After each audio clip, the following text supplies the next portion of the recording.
Welcome back to my channel. This is your brother Ugo Austin. You can see more of my video right here.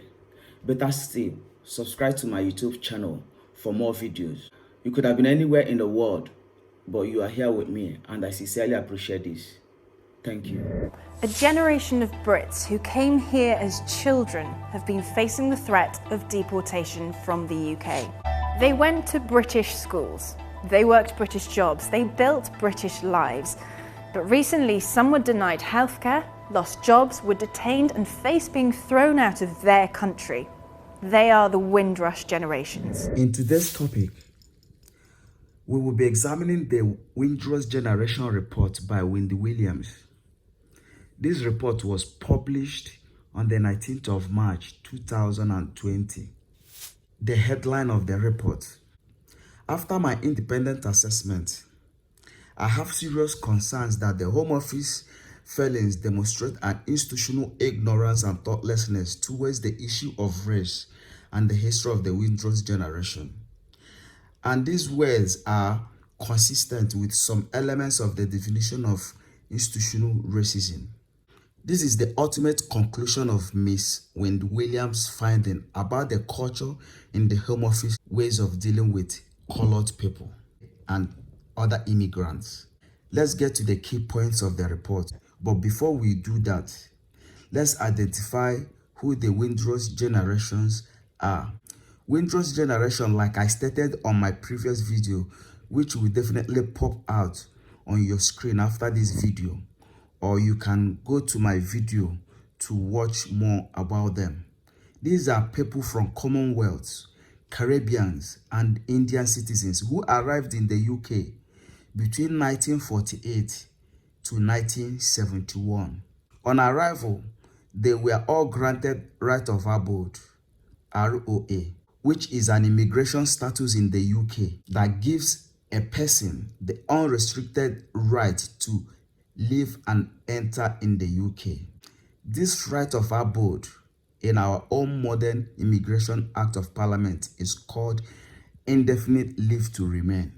This Act of Parliament was introduced by the Immigration Act of 1971, which went into effect on 1st of January 1973, when Edward Heath was the Prime Minister and Reginald Maudlin was the Home Secretary. This right of abode was granted to the black generation without any immigration documents to prove it, and the record of their arrival and immigration status was destroyed by the Home Office Department. In 2010, the Conservative government won the general election. Theresa May was made the Home Secretary. Trying to demonstrate to the public that she was tough on immigration, she tightened immigration control and passed laws which created a horrible hostile environment to the black colored people. To worsen the situation, her government extended hostile environment with a total disregard for the Windrush generation, who are British by right of abode Act of Parliament. According to the report, members of the Windrush generation and their children were very poorly served by the country they called home. Many stories of injustice and hardship are heartbreaking. With job lost, their lives were uprooted and untold damages were done to so many of them and their families. Parents were deported and separated from their children.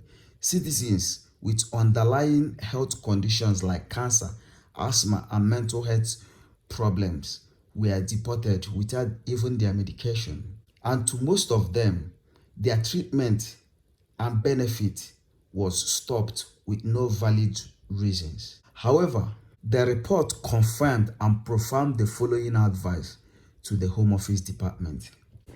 Despite the claim by the Home Office that the scandal took them by surprise, the Windrush generation was foreseeable and would have been avoided. 2.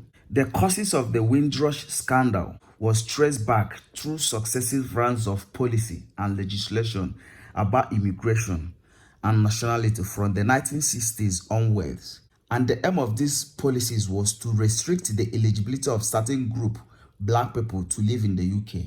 The 1971 Immigration Act confirmed that the Windrush generation have the right of abode in the UK, but they were not given any documents to demonstrate this status, and their record was not kept safe. However, Home Office had no reason to doubt their status or they belong in the UK. Finally, the report buried the Home Office by saying there was an organizational culture of racism in the Home Office, which created the operating environment in which these mistakes was made, including a culture of disbelief and carelessness when dealing with applications. Why Miss Williams was unable to call spade a spade by branding the Home Office of being institutional racist towards the black generation, she said she had a serious concern that the Home Office failings demonstrate an institutional ignorance and thoughtlessness towards the issue of race and history of the Windrush generation. However, these words, institutional ignorance and thoughtlessness, are consistent with elements and definition of institutional racism. Here, this is Mrs. Williams trying so hard to sugarcoat the bitter truth, which all of us knew all this while. The Home Office showed institutional racism when it comes to Windrush generation and black people in the UK.